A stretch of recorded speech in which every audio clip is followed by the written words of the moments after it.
Okay, so this recording will walk you through ECE 361 Lab 1. And the first thing I want to do is show you some of the things that you have in your kit that we'll be needing for this lab. We need a breadboard.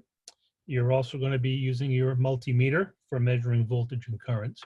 Your kit comes with an assortment of wires. They're wires cut into 3 different lengths. There's some short wires, and then there are some longer wires over here. Most of the time, you'll be using the short wires for your hookups, and you'll see they come in a number of different colors. By convention, we would tend to use red when we're hooking something up directly to the positive voltage rail, black when you're hooking up to the negative voltage rail, and then you use the other colors as you see fit for hooking things up. Okay, the parts that we need for Lab 1 are the breadboard. We're also going to need our battery pack, and I've loaded it up with the 4 AA batteries. You need to have a 100 ohm resistor, and here's one shown here. Let's see if we can zoom in on that. The colors on that are brown, black, and then brown. And there's also a 1K resistor that we'll need. So I actually have 2 100 ohm resistors and one 1K resistor. I have 2 light emitting diodes. This is a cadmium sulfide cell. That's a light variable resistance. And then we have our small motor. Okay, and then the next thing you'll need are these alligator clips that are here. These can be a little stiff when you first get them because there's sort of some thick wire in there, but we'll use these to hook up the multimeter probes to circuits so that we can kind of have hands-free. Okay, so let's get started. And what we want to do first is just build the circuit of problem 1.1, where all we're doing is we're taking a 100 ohm resistor and we're hooking that up in a simple circuit where we're measuring the voltage across it and the current through it. And so I'm hooking it up here to the positive voltage rail on the breadboard. And I'll need a jumper wire that's going to go down to ground. So I'll use one of the black wires here down to ground. Now, what we want to do is take our battery pack and connect that to the red voltage rail and then the blue voltage rail down here. Now, one of the things you'll find as you work with these battery packs is that the little wires on here kind of become frayed. These are actually stranded wires that have a bit of solder on them, and they're different from these hookup wires. These hookup wires are just a solid piece of conducting wire. And so these are able to go in and out of the breadboards many times. But what you find is that these, eventually they kind of break down and it's hard to get them into the circuit board. So sooner or later, what you're going to find you have to do is get one of these other wires and then just wrap this around there. And then you'll actually be connecting this one into the breadboard. And then likewise, I'm going to get a black wire and I'm going to connect this around there. And so this sort of solves the problem that we have of our inability to put those wires into the breadboard. Okay, I'm going to move this off the site for a bit, but that's just our battery pack over to the side. And so we've got our circuit, it's up and running, and we just want to measure the voltage across the battery. I'm going to get the meter, and I'm setting it on the 20 volt DC scale. Then I'll get the 2 probes of the meter, and I'll put them directly across that resistor, and you can see we're reading 6.18 volts. They're fresh batteries. A 1.5 volt battery, when fresh, it's going to give you about 1.6 volts, and so you're seeing 4 of those in series. Okay, we also want to measure the current in this loop. And as we discussed, to measure current, you have to break open the loop, and then you have to close the loop with the meter itself. So the first thing we're going to do is move the meter over to the 200 milliamp scale. Now, here I don't have enough hands to do everything that I want to do here too well, so I'm going to use these alligator clip leads. I'm going to connect one of them to that end of the resistor, and then the other end of that I'm going to connect to the red probe of the meter. And then the black probe of the meter I'll connect to this black alligator clip lead, and then I'll connect that onto this wire. And you can see that I've got 62.6 milliamps in that circuit. So I'll zoom out and kind of see what's happening here. Move all the wires out of the way, move this stuff out of the way. And what we've got is our circuit. It's a little messy with all the wires, but we've got our 6-volt battery that's applied to the voltage rails. And then I have the resistor connected to the top voltage rail down to this point here, where it runs through the red alligator clip to the red probe of the multimeter into the meter. And then the black probe of the meter is connected to the black alligator clip and back to here, completing the circuit. And I'm measuring 62.8 milliamps. And we've got a 100 ohm resistor, 6-volt battery, so we would expect about 60 milliamps, and so this makes sense. So that is problem 1.1. For problem 1.2, what we wanted to do is put a light emitting diode in this circuit. So I'm going to take away the alligator clips.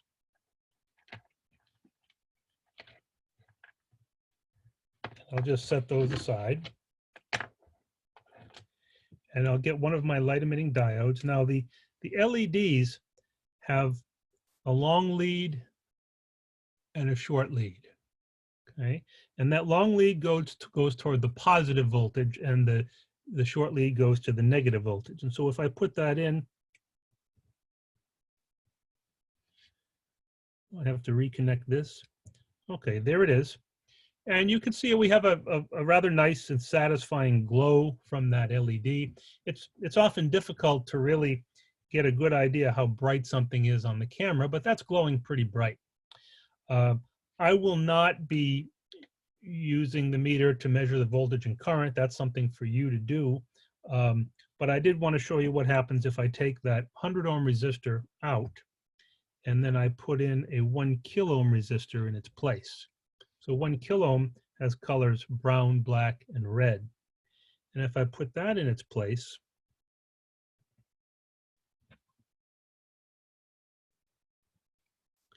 it's glowing again. I think it's probably apparent there that it's not glowing quite as bright.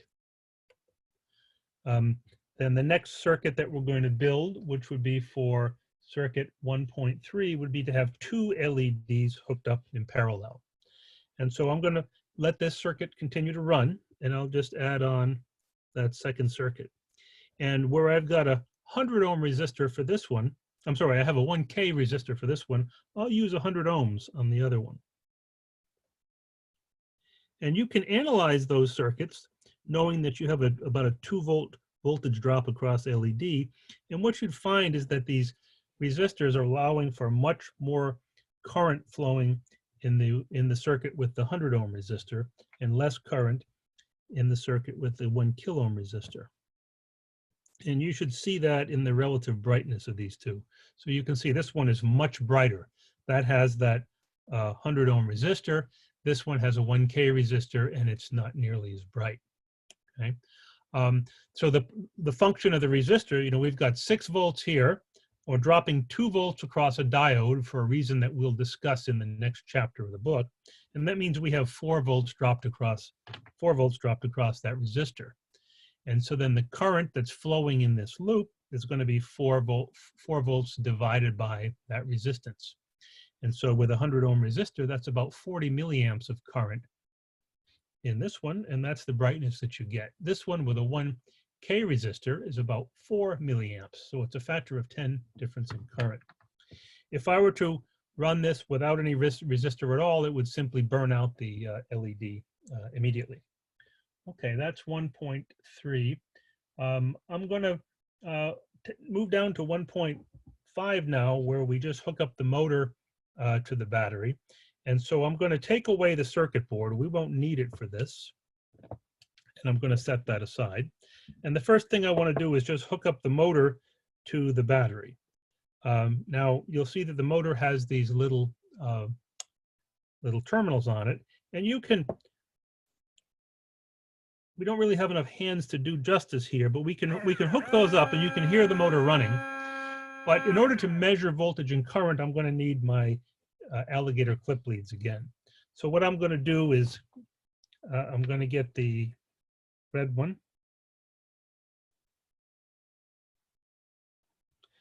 And connect the red terminal of the battery to one of the motor leads. And then I'll get the black one.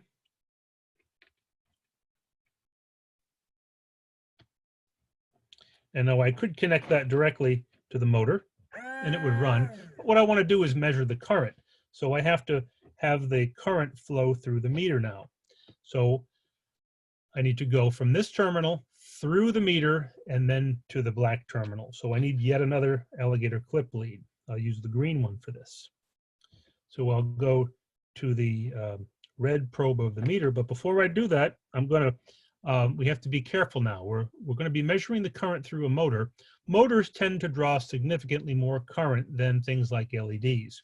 So I'm going to put the meter on its 10 amp scale. And down here, you'll see a 10 amp scale. And I have to move this probe over to the right. Now the meter is set on a scale that's capable of measuring 10 amps. The circuit that we were using is limited to 200 milliamps. And that actually has a fuse set at about 500 milliamps. And so what we'll find when we load down this motor is it's going to be drawing a couple of amps of current. If we were measuring that on the 200 milliamp scale, we would blow the fuse on the meter. But now we're on the 10 amp scale, so we're safe. Okay, let's see. I'm going to connect the green probe to the meter and then the meter back to the battery. Okay, so this is running and it's messy to see what's going on, but I've got my 6 volts. Red terminal goes to one of the terminals of the motor, and then I'm in this green alligator clip to the red probe of the meter. The black probe of the meter just goes to a clip to the negative terminal of the battery, and it's drawing 0.19 amps. And now and you can see the motor is not loaded. If I load the motor down, and I could try to load it down with my finger, and you'll see that it starts to draw more current. It slows down and starts to draw more current.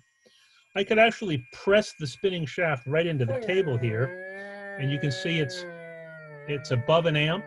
I'm gonna press it so much that it stalls. It's called the stall torque, right down to the ground. It's about 2.4 amps, 2.5 amps. So you can see when the motor is loaded with so much of a mechanical load that it stalls, it's producing as much torque as it can.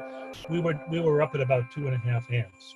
So we can see that the motor draws from about 180 milliamps when it's unloaded, all the way up to about 2.5 amps. Okay, so much for the motor. So I'm going to take away my alligator clip leads and set those aside. The very last thing that I want to do is show you the last, in many ways, the most important circuit that we're doing in this lab. And what we want to do is build a voltage divider circuit. And the requirement, if you look at the problem, is to use the cadmium sulfide cell, which is this little device here. It's a resistor, and when you shine light on it, its resistance will change. And that's was described in the textbook, and you can go back and look at that. But we're going to build a voltage divider and take the voltage across a resistor. We had the CDS cell, and then we'll have another resistor. And the requirement is that we want the output of this circuit to be greater than 4 volts when we have a lot of light shining on this resistor. And we want to have less than half a volt when it's dark in the room. And the reason why this will work is when it's dark, the CDS cell behaves like a very large resistor. And so if this is a very large resistor, we'll have a lower voltage here.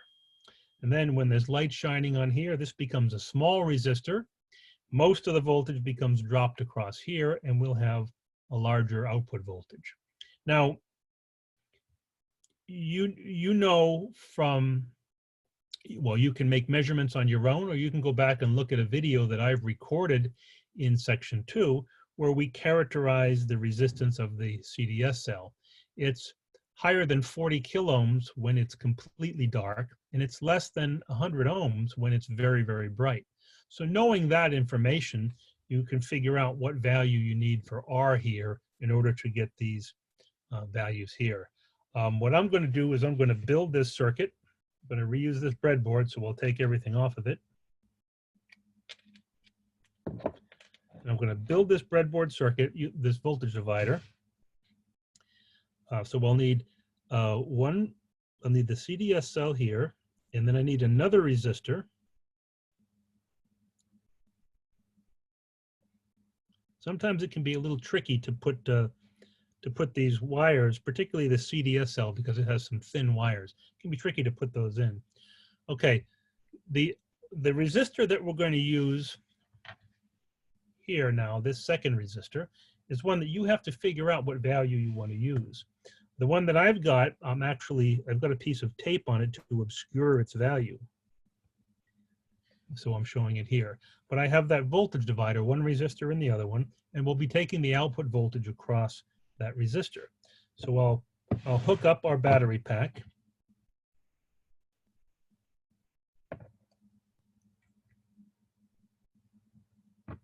Okay. And now that's running. What we want to do now is hook up the voltmeter. I'm going to set it back up to measure DC voltage. So we'll move that back over to the middle, and I'll set this on the 20 volt scale. I'm going to use my alligator clips again. So I have the red one here, and I'll put that on that terminal of the resistor. And then I'll have the black probe. I'll hook that to a alligator clip, and I'll put that on ground. So now what I'm doing is I'm measuring the voltage across that resistor, and you can see that the voltage there is it's 5.3 volts. Now watch what happens when I cover this up. You'll see that decrease. So the requirement is that when we have bright light shining on it, we want it greater than 4 volts, and when it's dark, we want less than half a volt. And if I cover this up completely, there you go. You can see I've darkened it with my hands, and I'm down to about less than 0.3 volts. And then as I allow more and more light to shine on that, I'm back up to that larger value of voltage. So you have to figure out this value of voltage, and you want to submit a video showing this functionality right here. Okay, that takes care of that demo.